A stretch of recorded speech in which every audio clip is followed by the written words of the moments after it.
everyone. I'm Elizabeth Hines, and welcome to Coast Connections today.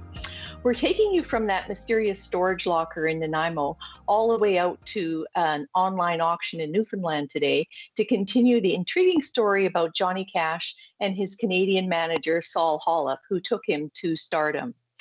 And today we're going to be seeing that story through a different lens of Saul's son, Jonathan, say that twice, the son of Saul. Welcome, Jonathan Holiff, to Coast Connections. Thank you for having me. It's a really interesting story, Jonathan, about how you came across this storage locker in Nanaimo. I'm wondering if you could just sort of take us back there to the event that led up to that and how you discovered that. Sure. Well, this was about 10 years ago. I was living in Los Angeles. I had been estranged from my father for many years and received a phone call from my mother that he had essentially committed suicide without leaving a note to his children.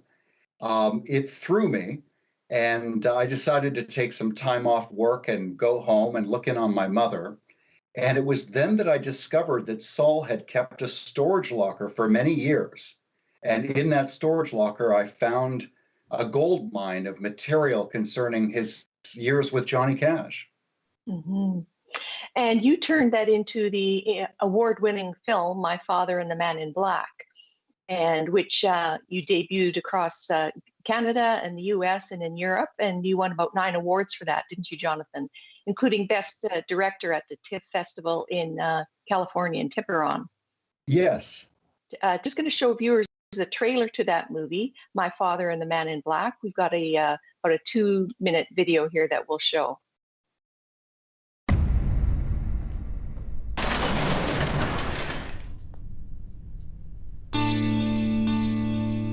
A few months ago, my father killed himself, and he didn't leave a note. But then, I found his storage locker.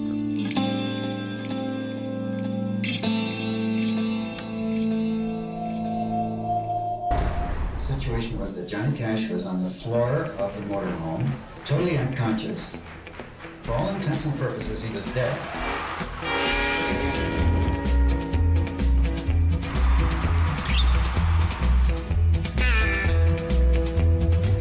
I brought Johnny in to help publicize the restaurant in 1958, and we hit it off. Saul said I should be aiming at big places in big cities. Growing up, I only saw my father a couple of weeks at a time. Then he would be gone again, on tour with Johnny. I fell into a burning ring of fire. We have just about the best of everything in our lives, and so do our children. I didn't recognize anyone in these photos. Who were these people? Until I found these pictures, my childhood was a blank. Johnny Cash was arrested yesterday in Texas. The singer is charged with smuggling drugs across the Mexican border. I'm two people. Johnny is the nice one. Cash causes all the trouble. I'm falling apart, physically and emotionally. It is not a very pretty picture.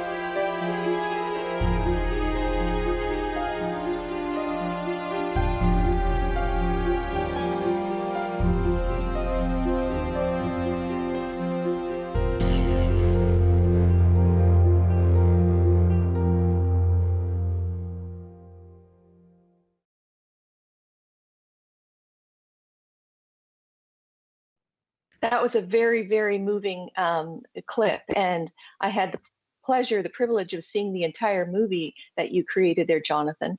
And I was really struck by your authenticity and your courage in airing some of these very troublesome issues that the movie portrays. Both of these men were flawed, had their issues, but their strengths and support of each other come through as well. And I think that you really portrayed this with a lot of empathy. And I just want to thank you for that, because I think you did both men and your families deep respect with this. How was that process for you? Well, thank you very much. The interesting thing about the film, as you know, is it's driven by hours and hours of audio diaries. These are eyewitness, contemporaneous accounts of what was going on in the 1960s and 1970s. And Saul also beginning in the early 1970s, began a practice of recording his phone calls. And so it offered me, well, obviously, Cash fans, new insight into the amazing story of Johnny Cash, but it also offered me an opportunity really to get to know my father, my parents, before they became my parents. And so it afforded me the opportunity to have an experience that was very cathartic and helped me get over the troubling way that Saul left his life. Mm-hmm. If viewers want to see the whole film, Jonathan, where can send them to view it? Because it's well worth it. It's an incredible movie.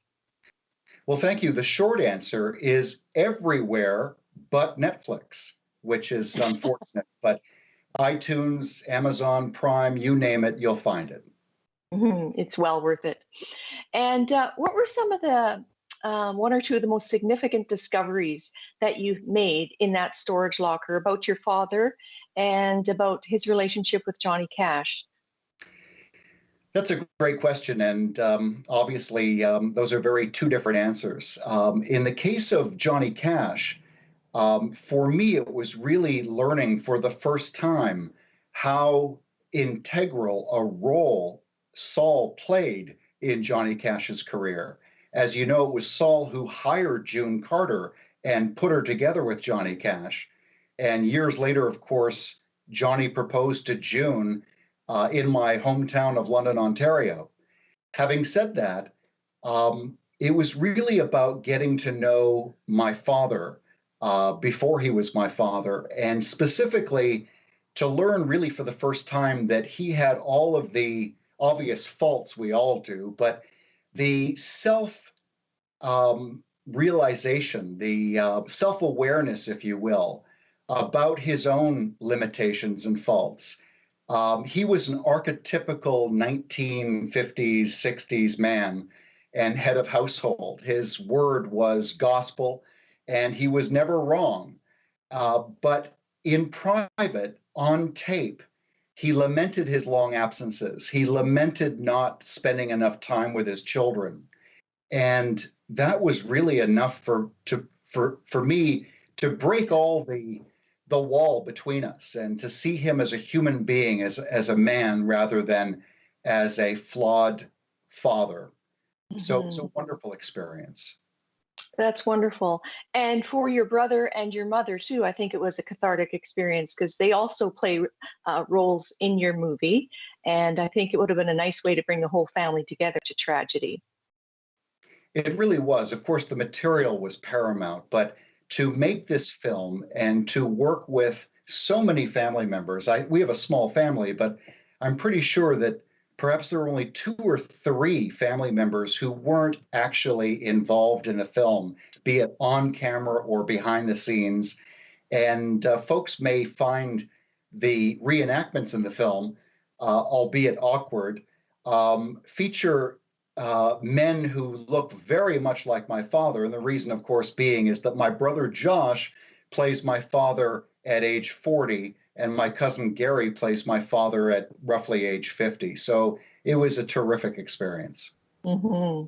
What a healing journey, too, for all of you to come together in this way and also to give this gift to the world, because it really is a very empathic and compassionate portrayal of the troubles that these two had, but also the gifts that they brought the world at a very great price, I must say.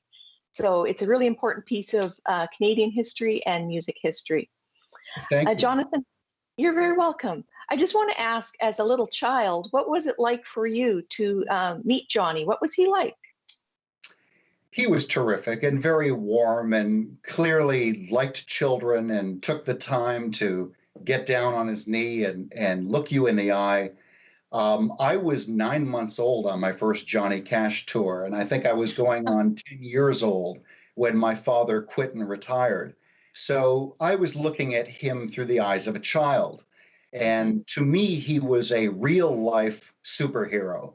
I was certain that if I turned my back, he would don a cape and fly away. He had a magnetic personality. It was obvious to me as a child that he had a movie star quality. When he walked into a room, every head turned. Mhm. And he was just a generous, warm, and loving person. Mhm. Very nice. And we've got some lovely photos here that we're going to share of you and Johnny and Saul as well. I think it's just interesting that there you are, young little Jonathan, and you're the one who many, many years later is bringing this story together for these two men. I think it's really neat coming together there of the generations. So thank you for that, Jonathan. Thank you for bringing this film to the world.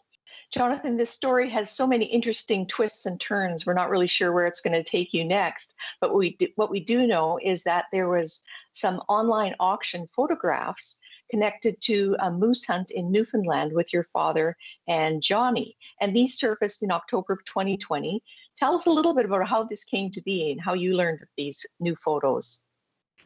Well, let me preface this by saying that I never dreamed I'd be working on another Johnny Cash film. But last summer, out of the blue, I got an email from a fellow named Glenn Chator, who lives in St. John's, Newfoundland, who had discovered these new photos. And he sent them to me. And I was flabbergasted. These are not typical photographs. They were taken by, they're professional photographs taken on a large format camera by celebrated Life magazine photographer Dick Frisk, who was famous for his pictorials in that magazine. And they're widescreen, if you will. This was back in the day before photographers would crop their photos while they were taking them. They were shot square on a large canvas, and the quality is amazing. And it really enables one to move into the image and move around the image, live inside the image, if you will. They're just extraordinary.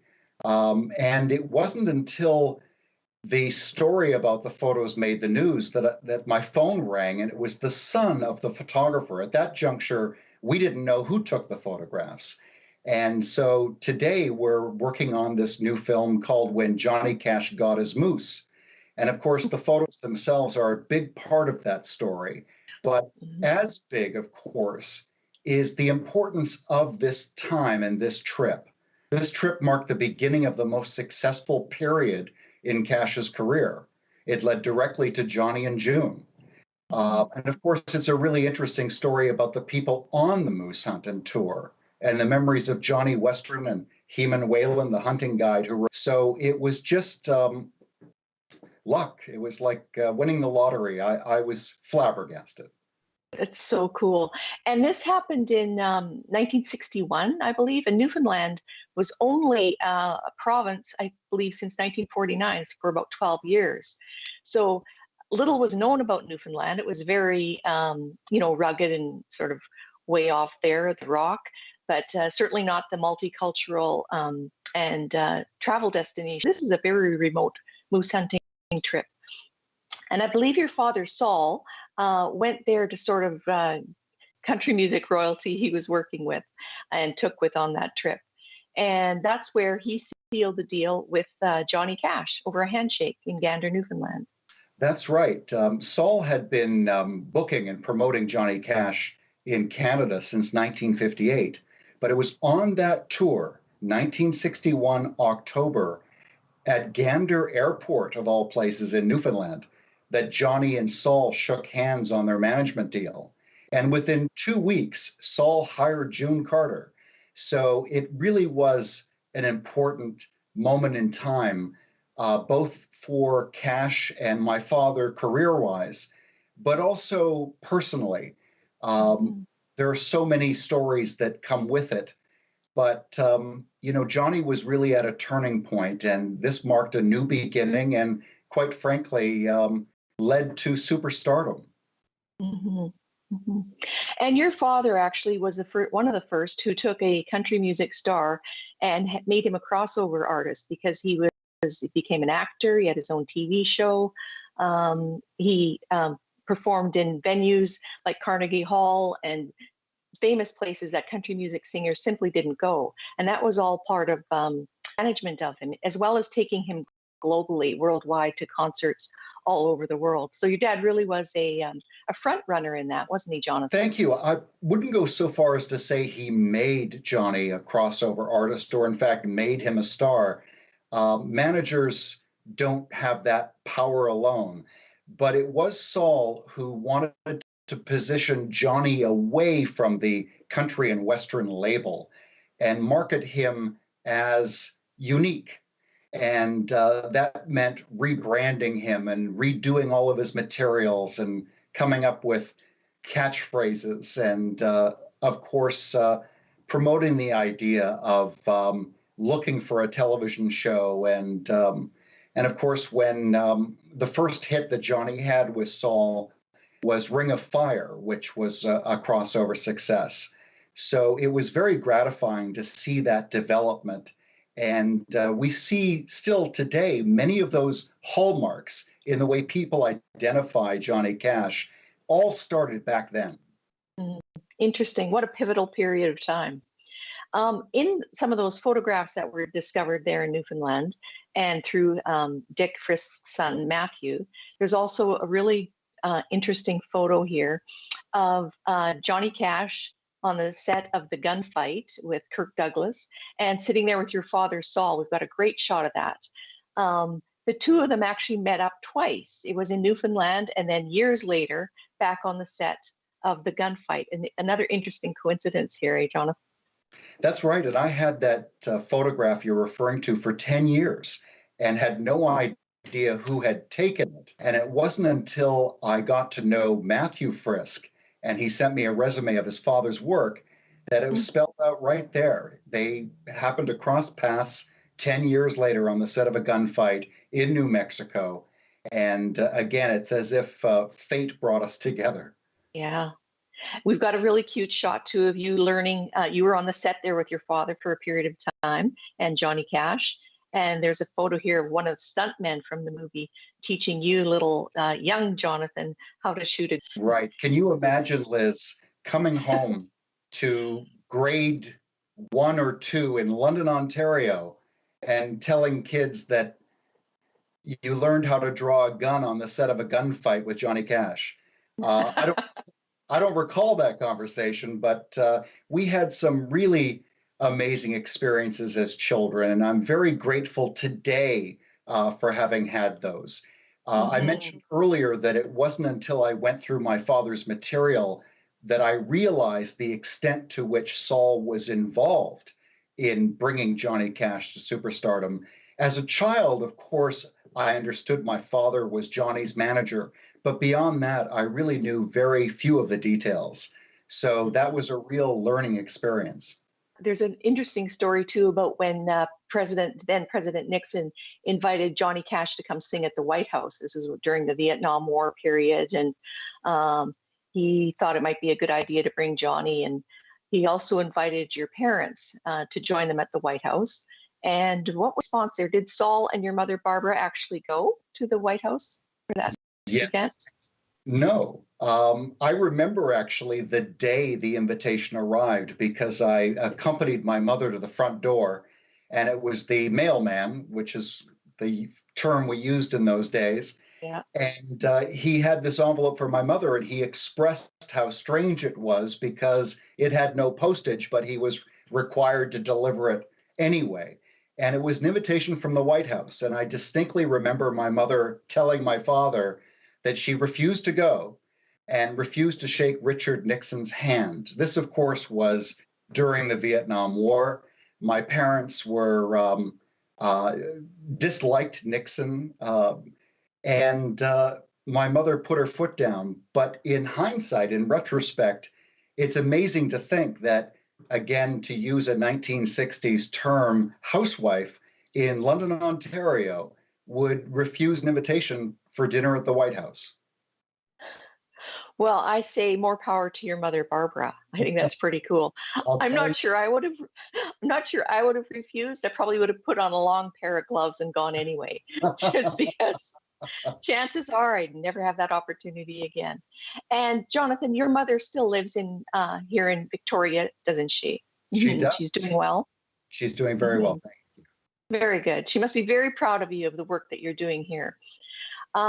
We've got a wonderful, the world exclusive sneak peek at your new documentary movie, which is going to be 90 minutes, I believe, isn't it, Jonathan? It's going to be quite a long movie. A feature-length film. Very good. And that's underway now. Of course, it's stalled a little bit with the COVID travel restrictions and things like that. But I know that you're busy working behind the scenes on elements of it. And if you just want to set this up for us, we're going to share with the viewers about a 4-minute clip of the world exclusive of When Johnny Cash Got His Moose. Sure, and thank you. These clips, or this clip, features our two main characters, Johnny Western, who was longtime MC and featured player on the Johnny Cash show, as in the touring show, and Heman Whalen, who lives in St. John's, Newfoundland, who was Johnny Cash's hunting guide in 1961. Both men in their mid to late 80s, both with steel trap memories. And the stories they tell will curl your socks and make you laugh. I hope you enjoy it.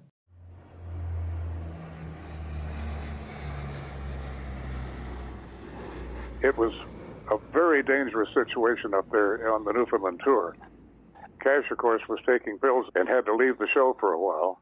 It was a situation where his voice was just giving out. They asked me to do that final spot on the show. I was recording for Columbia Records at that time, and the second highest rated television show in the world was Have Gun Will Travel. They told me that I was playing to 350 million people a week with that theme song of that show. So the people in the audience were familiar with me for that particular thing. Working with Johnny, I usually introduced him on all the shows.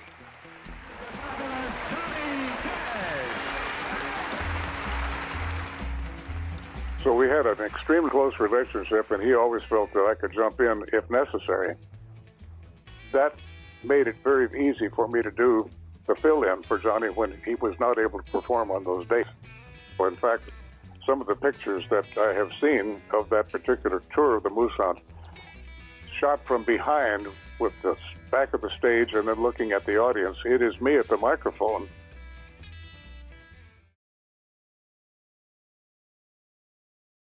Harry Walters was the director of wildlife when he called me and asked me if I would be interested in guiding Johnny Cash. I was in Millertown doing research on moose. They picked me up at Lake Ambrose and we proceeded to the camp. We stayed in a logging camp that had closed for the season. The first thing I remember in the morning was Merle Travis asking us to get out of the sleeping bags and enjoy his coffee. Merle Travis was the gem of the crew. He was witty, always had a joke, sang a lot of his songs. Luther was one in a million. You didn't know if he was a millionaire or a bum. Luther was Luther. Wherever he went, he was loved. Not well liked, he was loved. What I remember so well about Gordon Terry was that he was a very beautiful singer. I can't remember ever hearing anyone that I thought was better. And he loved to sing. And my thoughts was that this guy is really going to go to the top. But I learned after that he was famous as a violin player. All aboard, we got 4 or 5 girls. That ain't right. Ain't right. I don't sparkle like a pool of pearls. That ain't right. Ain't right. All the girls are real cute tricks. That ain't right. Ain't right. Everybody but me are getting their kicks. That ain't right. Ain't right. Ain't right. That ain't right. That ain't right.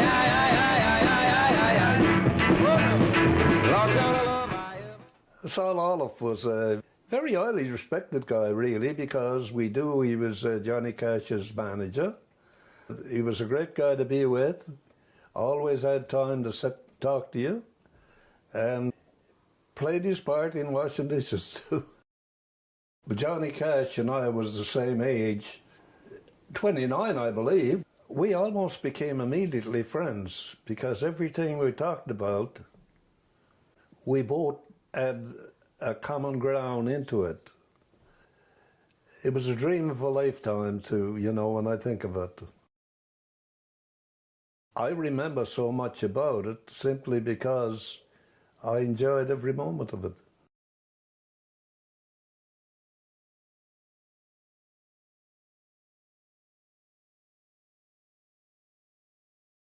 Thank you, Jonathan. I am very intrigued where you're going to go next with this. That was just a small clip out of the 90 minutes that's coming out of this. There's so much history here, like just seeing that old logging camp, and just some of the clothing that these people are wearing too, and some of these rock and roll stars. And as I said earlier, country music royalty. We're on a moose hunting trip of all things with your dad. Yes. What are the next steps with the documentary? Well, I was just going to say there are about 12 people in this story, and they include Merle Travis and Rose Maddox, and of course Johnny's band and Gordon Terry. But where it will lead will be to Newfoundland. When travel restrictions lift, we'll be back in Newfoundland, and it'll touch on Newfoundland in the past, in 1961, as well as today. And we're very excited about it. Mm-hmm. That in the clip that we just saw, was that a wrestling ring that concert was taking place in? Was that? Yes, it was. We didn't know where it was taken until we posted it on Facebook and solicited input from Canadians and Newfoundlanders in particular. It took place in Gander. And what's remarkable about that photo, and what you will have heard in the clip, is that Johnny was unable to perform, and Johnny Western headlined that tour. So it's Mr. Western at the mic in that photograph. Jonathan, we just have a couple seconds here to wrap up, and I just want to thank you for giving us this insight into both of your movies, and we're looking forward to the next one. When do you anticipate that will be out, given I believe current fall conditions? of next year, fall 2022. Have to have you back on the show to debut that as well. Thank Any you. closing thoughts for you, Jonathan, as we wrap up today? Not that I can think of, save the fact that what's most extraordinary about the photos is the contrast between Johnny trying to make these shows when he clearly was stressed out and really couldn't get his act together, and then 2 days later being out in nature and at peace during the moose hunt. So you see that struggle that continued through the 1960s, but it really all started back then. I hope you enjoy the film. Thank you, Johnny. Jonathan, did your father name you for Johnny Cash, by the way? No, but if I had a nickel for every time I was asked that question. Sorry. Thank you so much, Jonathan. We look forward to having you back with your next film. And also just be safe out there. If you are going out to Newfoundland, travel safely, and we will see you next time on Coast Connections. All the best to you and your family, Jonathan. Thank you so much. And you. Thank you for having me. Thank you. And thank you for joining us for this edition of Coast Connections, Coast to Coast Connections this time. And we will see you next time on another episode. Thanks for watching.